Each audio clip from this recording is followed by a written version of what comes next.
Hello students, welcome back my channel Kohli science classes. Welcome है, आपका स्वागत है रिवीजन बैच में। रिवीजन बैच चल रहा था, चैप्टर 2 सॉल्यूशन आपका चल रहा है। चैप्टर फर्स्ट हम कवर कर चुके हैं, चैप्टर सेकंड भी कवर कर रहे हैं। इससे पहले हमने एक टॉपिक पढ़ा था हेनरीज लॉ के बारे में। हेनरीज लॉ के बारे में डिस्कस हम कर चुके थे। राउट्स लॉ के बारे में डिस्कस कर चुके थे। हेनरीज लॉ, राउट्स लॉ क्या होता है, हेनरी लॉ एक स्पेशल केस है राउट्स लॉ का, उसे हम डिस्कस कर चुके थे प्रीवियस वीडियोस में। आज जो हम बात करने वाले हैं, हेनरी लॉ को हम डिस्कस कर चुके थे लिक्विड एंड गैसियस स्टेट में। आज जो हम बात करने वाले हैं लिक्विड सॉल्यूशंस के बारे में बात करेंगे। लिक्विड सॉल्यूशन जो होते हैं आपके, वो क्लासीफाई करते हैं दो तरह के सॉल्यूशंस को। लिक्विड सॉल्यूशन जो होते हैं वो क्लासीफाई करते हैं दो तरह के सॉल्यूशंस को। Liquid solution classified into ideal solution and non ideal. एक तो होता है आपका आइडियल और एक होता है आपका नॉन आइडियल। आइडियल मतलब आदर्शवादी, यानी कि सिस्टमेटिक ढंग से अपना ये काम करेगा, लेकिन नॉन आइडियल जो होगा वो अपना सिस्टमेटिक ढंग से काम नहीं करेगा। अब आइडियल सॉल्यूशन यानी कि आइडियल नाम से उसके पता पड़ता है आदर्शवादी होगा। आज की दुनिया में कोई आदर्शवादी है? कोई नहीं है। आइडियल की बात करें तो सॉल्यूशन कैसे आदर्शवादी हो सकता है। लिक्विड सॉल्यूशन की बात करें तो लिक्विड सॉल्यूशन हम जानते हैं कि अगर एक कंटेनर बना दिया है, एक बीकर बना दिया है, जिसमें यहाँ प्योर फॉर्म में सॉल्यूट प्रेजेंट है और यहाँ प्योर फॉर्म में सॉल्वेंट प्रेजेंट है, इनको अगर एक बीकर में डाल दिया जाए तो एक प्रकार का सॉल्यूशन बनाएंगे जी। यही तो बनाते हैं, एक प्रकार का सॉल्यूशन ही तो बनाते हैं जी। अब ये प्योर फॉर्म में आपका प्योर सॉल्यूट दे रखा है और प्योर फॉर्म में सॉल्वेंट दे रखा है, जिसे प्योर सॉल्वेंट के नाम से हम जान रहे हैं। अब आइडियल सॉल्यूशन जो होते हैं, जितने भी आइडियल सॉल्यूशन होते हैं वो सभी के सभी राउट्स लॉ को फॉलो करते हैं। दे फॉलो, फर्स्ट पॉइंट जो आएगा इसमें वो आएगा they follow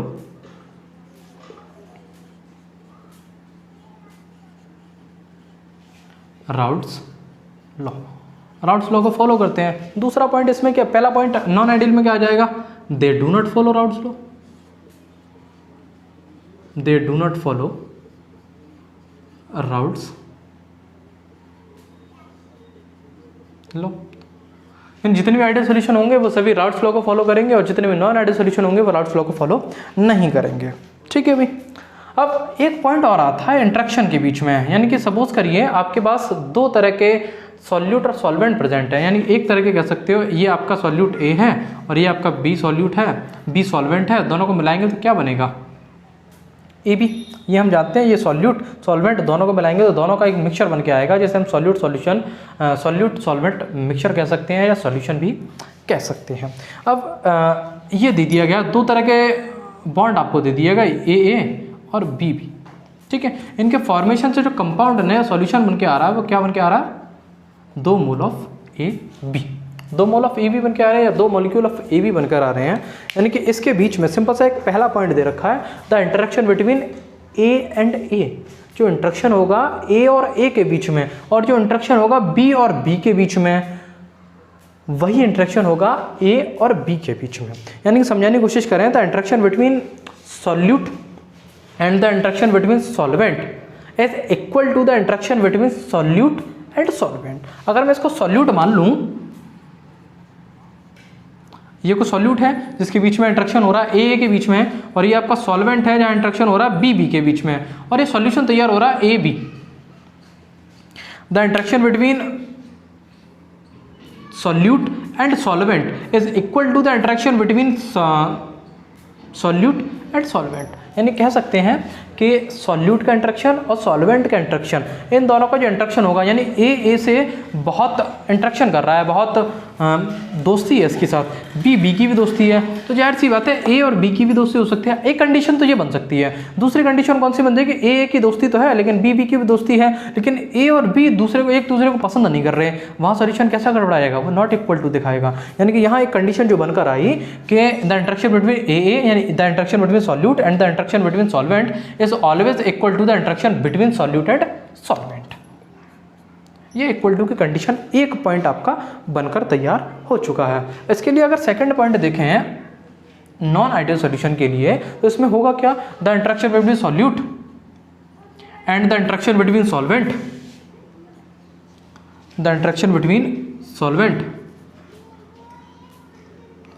is not equal to the interaction between solute and solvent, और ये आ जाएगा आपका सॉल्यूशन। ओके भाई, the interaction between solute and the interaction between solvent is always equal to the interaction between solute and solvent. Non-ideal solution क्या कहती है? The interaction between solute and the interaction between solvent is not equal to the interaction between solute and solvent. अब इसको समझने की कोशिश कैसे करेंगे? इसको समझने की कोशिश ऐसे करेंगे कि यहाँ एक कंडीशन और बनकर आती है, यानी कि थर्ड पॉइंट अगर हम देखने की कोशिश करें इसमें, फर्स्ट तो ये रहा, सेकंड ये रहा, थर्ड पॉइंट हम देखने की कोशिश करें तो थर्ड पॉइंट होगा क्या? थर्ड पॉइंट के लिए delta mixing of H is 0। Delta mixing of H 0। यहाँ मिक्सिंग से क्या मतलब है? मिक्सिंग से सिंपल सा आपका एंथैल्पी चेंज से मतलब है, एंथैल्पी चेंज इन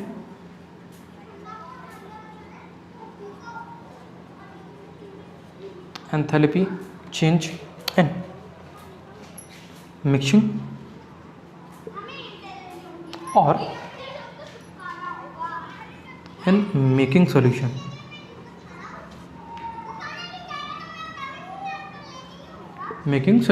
यानी एंथैल्पी चेंज होगा मिक्सिंग के बीच में या कोई मिक्सचर के बीच में या एक सॉल्यूशन बनाने के रूप में। ठीक है भाई।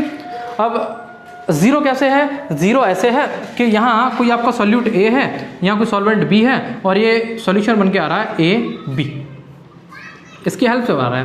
अब यहाँ एनर्जी आपको दी गई 10 किलो जूल, यहाँ भी एनर्जी आपको दी गई 10 किलो जूल, यानी कि 10 किलो जूल इसे ब्रेक करने के लिए दी गई, या कह सकते हो एडिशन के लिए 10 किलो जूल की हेल्प से, यानी 10 किलो जूल ये है, 10 किलो जूल ये है, दोनों को जब मिक्सिंग किया गया तो AB के मॉलिक्यूल्स को रिलीज करने के लिए कितनी एनर्जी की रिक्वायरमेंट रहेगी? 20 kg की।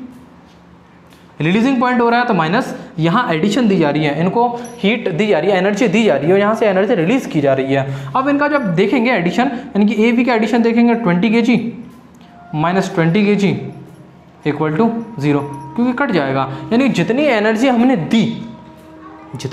हमने दी और उतनी ही एनर्जी हमें रिलीज होकर मिल गई, वहाँ वैल्यू क्या आ जाएगी? 0। यानी डेल्टा मिक्सिंग क्या हो जाएगा? आपका 0 हो जाएगा। अब एक और पॉइंट इसमें समझने की कोशिश करें, वो क्या होता है? डेल्टा मिक्सिंग V, यानी कि वॉल्यूम का मतलब ये है कि A यहाँ है आपका और B भी यहाँ है, एक प्रोडक्ट बन के आ गया AB, एक प्रोडक्ट आपका बन के आ गया AB, यानी कि इसको मैंने 10 ml ले लिया, इसको भी मैंने 10 ml ले लिया। अब 10 ml के वॉल्यूम हमने इन्हें सेपरेट करने दिए, 10 ml के सॉल्यूशन 10 ml के वॉल्यूम हमने इन्हें दे दिए। AB का जो वॉल्यूम बनकर आएगा वो कितना बनकर आएगा? 20 ml। AB का जो वॉल्यूम बनकर आएगा वो कितना बनकर आएगा? 20 ml। यानी कि जितना हमने इन्हें वॉल्यूम दिया उतना ही वॉल्यूम हमें वापस मिल गया, जितना वॉल्यूम दिया उतना ही वॉल्यूम वापस मिल गया। तो वहाँ वॉल्यूम में कोई चेंजेस आएगा?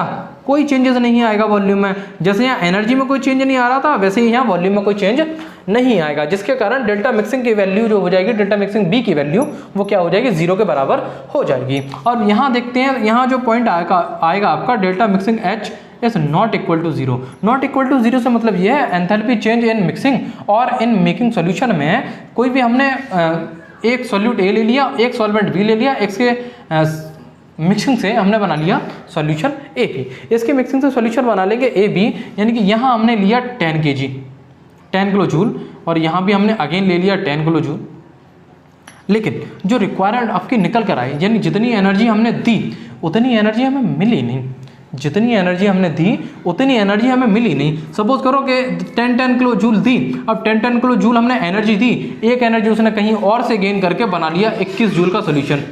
21 किलो जूल का सोल्यूशन बना लेगा तो यहाँ कभी भी डेल्टा मिक्सिंग जो H होगा वो कभी भी 0 के बराबर नहीं आएगा, कुछ ना कुछ वैल्यू निकल कर आएगी। एक और एग्जाम्पल समझने की कोशिश करना है, तो एक और एग्जाम्पल ये है डेल्टा मिक्सिंग, या डेल्टा मिक्सिंग नहीं, तो यहाँ हमने वैल्यू अगेन 10 kg ले ली और यहाँ अगेन 10 किलो जूल ले ली, यहाँ 10 किलो जूल, यहाँ भी 10 किलो जूल, इनको 10 किलो जूल की अब एनर्जी हमने दे दी, लेकिन जो सॉल्यूशन बन के आया उसमें कुछ एनर्जी रिलीज हो गई, तो 80 किलो जूल या 19 किलो जूल हमें सोल्यूशन बनके तैयार हो गया, यानी उसको रिलीजिंग के लिए जो एनर्जी की रिक्वायरमेंट थी वो कितनी थी 19 पर भी हो गया। वो नॉन आइडियल की कंडीशन में आएंगे। यहाँ आइडियल की कंडीशन में कौन से थे? आइडियल कंडीशन वो थे कि जितनी एनर्जी हमने दी उतनी ही एनर्जी हमें वापस मिल गई। और यहाँ सिस्टम क्या है, जितनी एनर्जी हमने दी या तो उससे ज़्यादा मिल सकती है या उससे कम मिल सकती है। वो जो कंडीशन रहेगी वो नॉन आइडियल कंडीशन की फॉर्म में रहेगी। और यहाँ डेल्टा मिक्सिंग, यहाँ delta mixing H delta energy था आपका,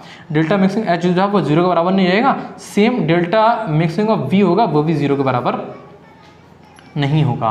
0 के बराबर क्यों नहीं होगा? ए ले लिया, बी ले लिया, ये भी 10 ml ले लिए, ये भी 10 ml ले लिया, मिक्सिंग जो बनकर आया ए बी वो या तो 18 मिलीलीटर हो सकता है या 10 ml ले लेंगे तो ये कितना हो सकता है 21 मिलीलीटर भी हो सकता है। ठीक है भाई, कि यहाँ आपने इतनी एनर्जी बराबर दे दी तो वो किस कंडीशन में आएगी? आइडियल सॉल्यूशन की कंडीशन में आएगी। और यहाँ बराबर नहीं आ रही, कुछ कम या ज़्यादा भी हो सकती है, वो नॉन आइडियल कंडीशन में आपकी आ जाएगी। ये तो आइडियल सॉल्यूशन और नॉन आइडियल सॉल्यूशन के वे ऑफ थिंकिंग से, या कह सकते हो उसके एक चार्ट हो गया जिसमें हमने इन पॉइंट्स के बारे में डिस्कस कर लिया। अब इनके फिगर्स के बारे में डिस्कस करेंगे। फिगर्स के बारे में डिस्कस कैसे करेंगे? जैसे फिगर के बारे में डिस्कस कैसे करेंगे? अगर फिगर बनाने की कोशिश अगर एक और की जाए, अगर इसका फिगर बना के देखा जाए, जैसे ये एक बीकर है आपका, बड़ा भयंकर बन गया बीकर, या बीकर नहीं तो ग्राफ देख ले रहे हैं। सिंपल सा ग्राफ है x1 x2, यहाँ x1 की वैल्यू 0 है, यहाँ x2 की वैल्यू 1 है, और यहाँ x1 की वैल्यू 1 है, और यहाँ x2 की वैल्यू 0 है। ग्राफ अगर देखने की कोशिश करें, अगर x1 का ग्राफ हम दिखाने की कोशिश करें, यानी कि ग्राफ 1 का दिखाने करेंगे, यहाँ वेपर प्रेशर हो जाएगा आपका, और ये जो वाला सिस्टम रहेगा ये रहेगा मोल फ्रिक्शन का। और हम जानते हैं कि x1 और x2 की वैल्यू कितनी होती है, इनका सोल्यूशन करते हैं 1 के बराबर। इनका जो सोल्यूशन आना चाहिए वो 1 आना चाहिए। यहाँ जो मोल फ्रिक्शन रहेगा, अब जाहिर सी बात है यहाँ तो कोई चेंजेस नहीं होंगे, यहाँ भी कोई चेंजेस नहीं होंगे, इनके बीच में आराम से हम सोल्यूशन को फाइंड कर सकते हैं। जैसे x1 की वैल्यू अगर 0.2 है तो x1 की वैल्यू कितनी होगी 0.8, यहाँ 0.4 है तो 0.6, यहाँ 0.6 है तो 0.4, यहाँ 0.8 है तो 0.2। यानी कि ग्राफ x1 का देखेंगे, x1 का क्या हो रहा है, x1 का यहाँ से उठ रहा है और यहाँ, यानी सिंपल सा ये x1 का ग्राफ ये है। x एक्सेस देखेंगे तो x एक्सेस कहीं हमने यहाँ देख लिया, x एक्सेस यहाँ देख लिया, तो यहाँ से क्या हो रहा है x1 का ग्राफ गिरेगा तो यहाँ आकर हो जाएगा, यानी 1 से x1 की वैल्यू 0 पर आ गई। 1 से x1 की वैल्यू कितने पर आ गई आपकी 0, ये बेटा आपका x2 और ये आपका x1 है। x1 से x2 पर आ रहे हैं तो 0 से वैल्यू 1, यानी कि यहाँ से ये गिरना चालू हुई, यहाँ से भी गिरना चालू हुई। टोटल अगर इनका निकालने की कोशिश हम करें तो टोटल क्या निकल कर आएगा, P टोटल जो निकल कर आएगा PA प्लस PB, यही तो करते थे हम, PA प्लस PB। ये तो डिफरेंट पॉइंट के, अगर इनके बीच में पॉइंट फाइंड करने की कोशिश करें कि 0.1 का निकालिए, 0.2 का निकालिए, तो कैलकुलेशन करके आराम से हम इसकी वैल्यू फाइंड आउट कर सकते हैं। अब इनके बाद जो आपका नेक्स्ट पॉइंट आता है वो आता है पॉजिटिव डेविएशन और नेगेटिव डेविएशन। वो होता क्या है वो देखिए। हालांकि वैसे पॉजिटिव डेविएशन और नेगेटिव डेविएशन कराने की जरूरत नहीं है, फिगर आपने देख ली होगी, क्वेश्चन भी ज़्यादा नहीं पूछे जाते हैं, लेकिन नॉन आइडियल और आइडियल सोल्यूशन से डिफरेंशिएट करके पूछ सकता है कि डेल्टा मिक्सिंग H किस में आपका 0 रहता है। तो हम जानते हैं आइडियल सोल्यूशन में 0 रहता है। डेल्टा मिक्सिंग H कहाँ 0 नहीं होगा, 0 नहीं होगा, यानी 0 नहीं 1 2 3 4 5 हो सकता है, वो नॉन आइडियल सोल्यूशन की कंडीशन में रहेगा आपका। ठीक है भाई, पॉजिटिव डेविएशन और नेगेटिव डेविएशन करने की जरूरत नहीं है, क्वेश्चन वहाँ से पूछा भी नहीं जाता है। अगर क्वेश्चन पूछा भी जाएगा तो पॉजिटिव डेविएशन ये पूछ लेगा कि ये आपके दो हैं, the interaction between AA and the interaction between BB, ये हो गया। अब इनका जो प्रोडक्ट बनकर आया AB, अब A तो A को पसंद कर रहा है लेकिन B तो B को पसंद नहीं कर रहा है, या कह सकते हो A को पसंद कर रहा है, B को पसंद कर रहा है, लेकिन A को पसंद नहीं करेगा तो क्या होगा, यहाँ सोल्यूशन रिपेल करेगा, यहाँ सोल्यूशन रिपेल करेगा तो ग्राफ थोड़ा बढ़ता हुआ जाएगा, तो इस कंडीशन में बनती है आपकी पॉजिटिव डेविएशन। और जहाँ रिपेल नहीं करेगा, अट्रैक्ट करेगा AB, वहाँ होगी आपकी नेगेटिव डेविएशन। अट्रैक्शन करेगा वहाँ होगी नेगेटिव डेविएशन। ज़्यादा समझने की डिटेल में ज़रूरत नहीं है। नॉन आइडियल आइडियल को हम कवर कर चुके हैं। इसके बाद जो नेक्स्ट हम बात करेंगे वो कॉलिगेटिव प्रॉपर्टी की बात करेंगे। उसमें एंगल ऑफ एलिवेशन देखेंगे, और एंगल ऑफ एलिवेशन नहीं, फ्रीजिंग पॉइंट देखेंगे और बॉइलिंग पॉइंट देखेंगे, यानी एलिवेशन ऑफ बॉइलिंग पॉइंट और डिप्रेशन ऑफ फ्रीजिंग पॉइंट के बारे में हम बात करेंगे नेक्स्ट पार्ट में। ठीक है।